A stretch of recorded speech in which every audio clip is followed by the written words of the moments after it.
markale kulantis maqal wanaagsan saaxiibayaal soo dhawaada maanta casharkeena waxaan ku qaadanaynaa jumlado kooban ama gaagaaban marka dhowr gabdho ugu dambeysay casharadaas soo gudbinayna marka hadda ayagii baan sii wadanaa waxaan isku daydaynaa xooga sii saarnaa dirab idmo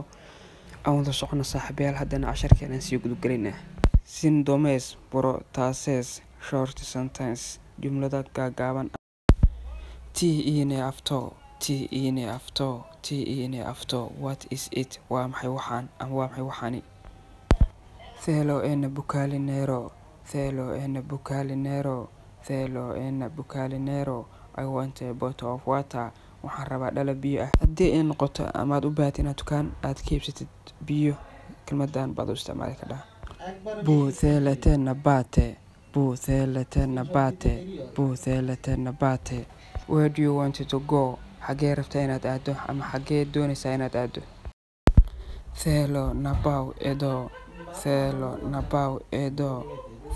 nabao edo I want to go here waxaan rabaa inaan halkaan aado tusaale qof baa kuu diiyey xagee aadaysaa ama xagee u socotaa kale marka xoranaysa halkaan xarafka edo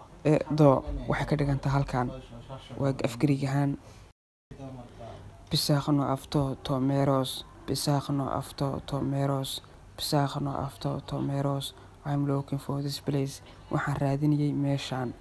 saaxiibayaal ereyga pisaqno wuxuu ka dhigan yahay lookin wax raadin oo kale merosna afgariig wax noqonaysaa waa place oo ingiriis oo ka dhigan meel marka si fiican u waafiina u fahanteen baan idin rajeynayaa